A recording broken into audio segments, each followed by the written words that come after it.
The adjustment of status application, also known as the I-485, allows someone who's inside the United States to adjust from their status. So whether if they entered legally here in the United States, they've come under a certain category, and that category gives them a certain status, then they have certain obligations and rights within the United States. So people that are here on H-1B, they can file for an adjustment of status to get a green card, and that allows them to avoid returning to their home country and waiting for consular processing.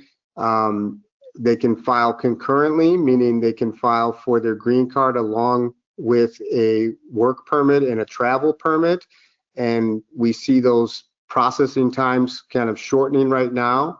I'm sure we'll go over the processing times a little bit later, but you can get it's a fast way to get your work permit as well.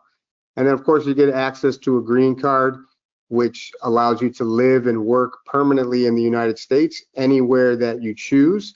Today we're talking about the H-1B and specialty occupation workers, including scientists, engineers, computer programmers. The EB-5 program allows for a person on H-1B to file a concurrent filing while they're here within the United States to apply for their green card. And that's a huge benefit. And as we see right now in this current political environment, that there's a lot of uncertainty and a lot of volatility. So if you want something that has more certainty, people that are on H-1B, we highly recommend that you look at, and if you have the means, look at filing for concurrent adjustment of status through an EB-5 regional center such as EB-5AN. As we mentioned, the first thing you should do, and this isn't just me saying this is if you went to EB-5AN as well, they'd recommend you do this, is you should speak to an immigration attorney, because you want to make sure that you meet the criteria for an EB-5, that your source of funds are going to be able to be traced properly, and an immigration attorney is going to help you to do that.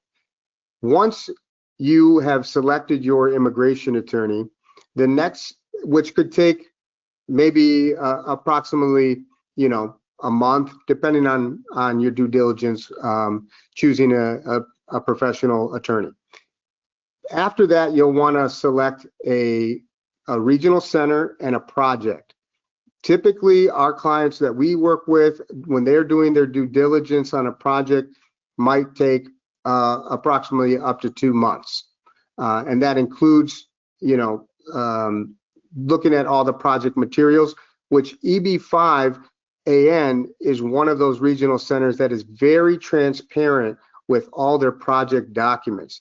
And we really are fortunate to be able to work with them with a company that is so transparent. So once you pick your project and you make the investment, you then need to start doing and preparing your source of funds and to file your petition. That whole length of time from selecting your immigration attorney, doing your due diligence through source of funds can take approximately around 3 months. It depends on how complicated the source of funds is, though.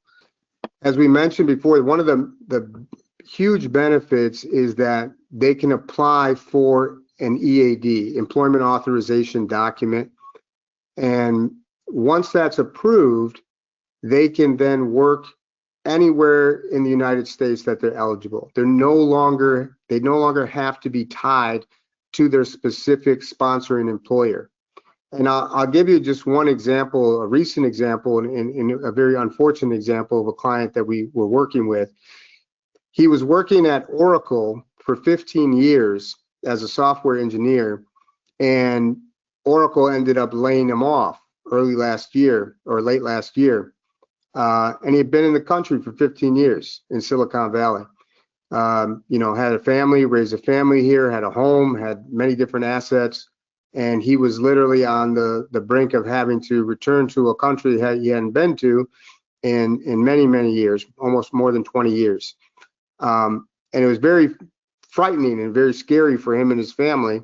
And they were looking at the EB-5. So if he would have applied for that sooner and he would have had his EAD, he would have had the flexibility to go out and look in the workforce to get that job that he needed, rather than be restricted by the H-1B. And then when they laid him off, he only had a 60-day grace period to find a job. Whereas if you have this EAD, there is no grace period anymore. So I think that's something that, you know, H-1B holders really have to think about.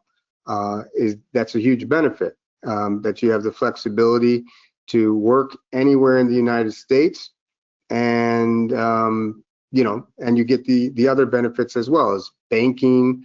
You'll get housing. You can, you know, get your Social Security number, which allows you to build credit here in the United States.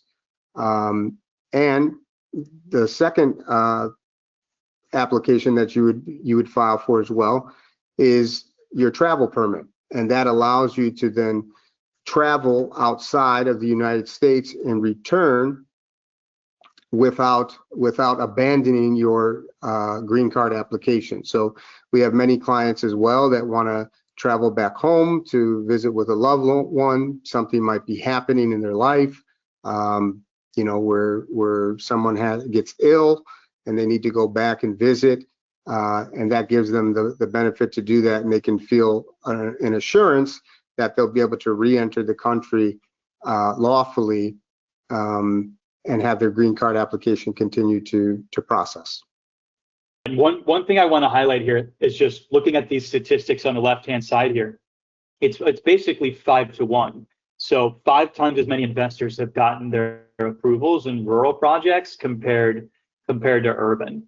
So it's really a significant difference. If we look at just what priority processing under rural really means, you're essentially 5 times more likely to get your approval. You know, generally speaking, when looking at these numbers, and when we look at our own almost 800 green card application approvals in rural projects, we're seeing a fascinating and increasing kind of processing time. You know, in the last 6-7 months, we've seen processing, you know, 80% of our investors are getting approved in about 8 to 11 months who select a rural project. So pretty compelling to get approval within a year, and then, you know, just a few months after that for the interview, fingerprints, and then actually getting the physical green card. So it really is happening quickly.